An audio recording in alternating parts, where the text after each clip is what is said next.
ওরে বাবারে, মারে, বাঁচাও, কে কোথায় আছো, বাঁচা।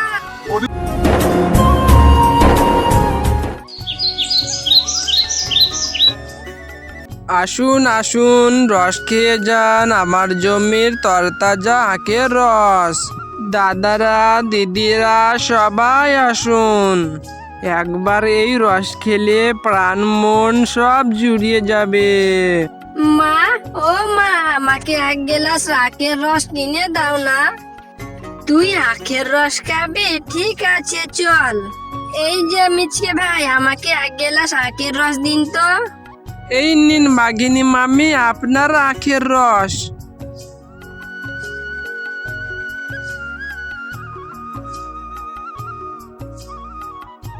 শাহিন, তুমি আখের রস খাচ্ছ?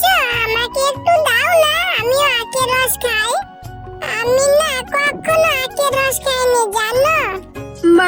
মা, দেখো, এই ছোট লোকের বাচ্চাটা আমার থেকে আখের রস খেতে চাইছে। আমি ওকে আমার আখের রস দেব না, তুমি ওকে কিছু বলছো না কেন? ওই রিঙ্কি, ওই তোর তো সাহস তো কম নয়, তুই আমার সামনে দাঁড়িয়ে আমার ছেলের কাছে আখের রস চাইছিস? যা পালা এখান থেকে। তোদের মতো ছোট লোকরা সব সময় লোভী হয়, কিছু দেখলেই খেতে ইচ্ছে করে, শান্তিতে কিছু খাওয়াও যায় না। দেখেছো মা, দেখেছো কিভাবে এখনো দাঁড়িয়ে আছে বেহায়ার মতো? তুই এখনো দাঁড়িয়ে আছিস কেন রে? যা এখান থেকে। এই রিঙ্কি, তুই কি কানে শুনতে পাস না? বললাম না, যা এখান থেকে। ঠিক আছে বাঘিনী মামি, আমি চলে যাচ্ছি এখান থেকে। সামান্য একটু আখের রসের জন্য আপনারা আমাকে কত কথা শোনালেন। লাগবে না আমার আখের রস, লাগবে না। আমি আমার মাকে গিয়ে বলবো টাকা দিতে, তারপরে আমি কিনে খাবো। কি রে রিঙ্কি, তোর মনটা এত খারাপ কেন? কি হয়েছে তোর? মা, তুমি আমাকে আখের রস কিনে দেবে? আমার না আখের রস খেতে খুব ইচ্ছে করছে। আজকে শাহিন রাস্তায় দাঁড়িয়ে আখের রস খাচ্ছিল, আমি একটু ওর কাছে দাঁড়িয়ে আখের রস চাইলাম, তো আমাকে অনেক অপমান করে তাড়িয়ে দিয়েছে, জানো মা? তুই কেন গিয়েছিলিস রে মা? তুই তো জানিস ওরা কেমন। আচ্ছা ঠিক আছে, আমি আজকে তোকে আখ কিনে দেব, তখন তুই মজা করে আখের রস খাস। বাঘ মামা, তোমার এই আখ কত করে গো? আমায় একটি আখ দাও তো। একটা আখ 100 টাকা করে। কোনটা নিবি বল? আমার নিজের ক্ষেতের আখ, খুব মিষ্টি। কিন্তু বাঘ মামা, আমার কাছে যে মাত্র 80 টাকা আছে, এই 80 টাকা দিয়ে আমায় একটা আখ দাও না গো। আচ্ছা ঠিক আছে, নিয়ে যা। তুমি খুব ভালো গো বাঘ মামা। মা, ও মা, তুমি আমার জন্য আখ নিয়ে এসেছো? কি মজা, কি মজা, আমি এখন আখ খাবো। হ্যাঁ রে রিঙ্কি, আমার কাছে যা টাকা ছিল তা দিয়ে একটা আখ কিনে এনেছি, তুই এবার মজা করে খা।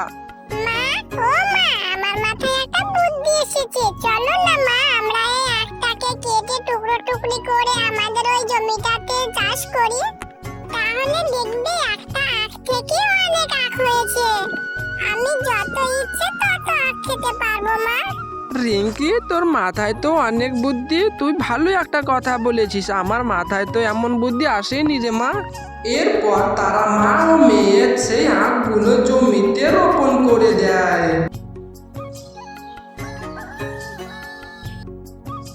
মা, ও মা, এটা কি দেখছি আমি? এক রাতে এত বড় বড় আখ কিভাবে সম্ভব? কি সুন্দর, কত ঘন, দেখে মনে হচ্ছে খুব মিষ্টি হবে এর আখের রস। হ্যাঁ রে মা রিঙ্কি, তাই তো দেখছি। এটা কিভাবে সম্ভব? এইরকম আশ্চর্য ঘটনা কিভাবে ঘটলো? এক রাতে কিনা এত বড় বড় আখ হয়ে গেল। মা, এখন তো তুমি এখান থেকে আখ নিয়ে বিক্রি করতে পারবে, আমাদের আর কোনো অভাব থাকবে না মা। তুই ঠিকই বলেছিস। এখন চল এখান থেকে কিছু আখ কেটে বাজারে নিয়ে যাই। আখ নিয়ে যাও, আখ, তরতাজা মিষ্টি মিষ্টি আখ। দাদারা, দিদিরা, সবাই আসুন, আখ নিয়ে যান। আরে শেফা, তুই আবার কবে থেকে আখের ব্যবসা শুরু করলি? আর এত আখ কোথায় পেলি?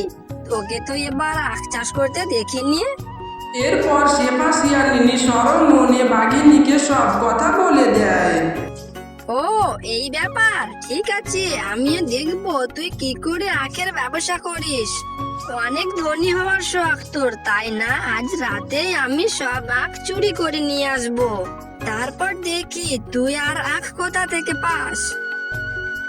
এরপর রাত হতে বাঘিনী চলে যায় আখ চুরি করতে।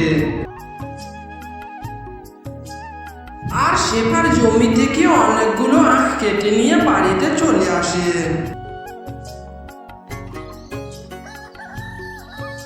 এ কি, আমার ক্ষেতের আখ কোথায় গেল? এ কি সর্বনাশ হলো গো, আমার আখগুলো কে চুরি করে নিয়ে গেল গো? এখন আমি কি করে সংসার চালাবো? কে এমনটা করলো? মা, ও মা, তুমি কেঁদো না। তুমি কাঁদলে যে আমার খুব কষ্ট হয় মা, তুমি আর কেঁদো না। আমার কাছে একটা বুদ্ধি আছে, যে এই আখগুলো চুরি করেছে সে আবার এই বাকি আখগুলো চুরি করতে আসবে।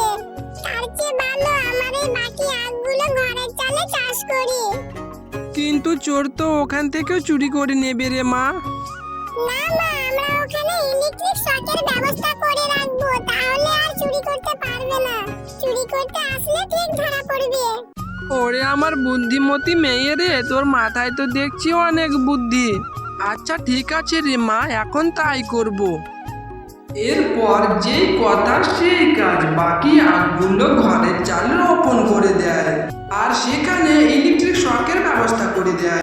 আর রাত হতে বাঘিনী আসে আখ চুরি করতে। ওরে শেফা, এই ব্যাপার, তুই তো সব আখ কেটে নিয়ে গেছিস, কিন্তু কোনো ব্যাপার নেই, আমি তোর এই কাটা আখটি চুরি করে নিয়ে যাব। আখ আর তুই কোথায় নিয়ে যাবে? নিশ্চয়ই তুই তোর বাড়িতেই নিয়ে গেছিস। ঠিক আছে, আমি তোর বাড়িতে যাচ্ছি। আরে এইসব কি দেখছি আমি? তুই তোর ঘরের চালে চাষ করছিস? ঠিক আছে, কোনো ব্যাপার নাই, আমি এখান থেকে সব আখ চুরি করে নিয়ে যাব। হা হা হা হা হা। ওরে বাবা রে, মারে, বাঁচাও, কে কোথায় আছো? বাঁচা। ওরে শেফা, আমায় বাঁচা, আমার গায়ে যে কারেন্ট লেগেছে, আমার সারা শরীর যে জ্বলে যাচ্ছে, বাঁচা, আমাকে বাঁচা। আরে বাঘিনী মামি, তুমি তাহলে আসল চোর? তুমি এতদিন তাহলে আমার আখ চুরি করতে? এইবার উচিত শিক্ষা হয়েছে তোমার, এবার তুমি শাস্তি ভোগ করো বাঘিনী। তো বন্ধুরা, ঘরের চালে আখ চাষ ভিডিওটি তোমাদের কেমন লাগলো অবশ্যই কমেন্টে বলে যাবে, এবং ভালো লেগে থাকলে চ্যানেলটি সাবস্ক্রাইব করে পাশে থাকা বেল আইকনটি অন করে দেবে। তো টাটা, বাই বাই বন্ধুরা।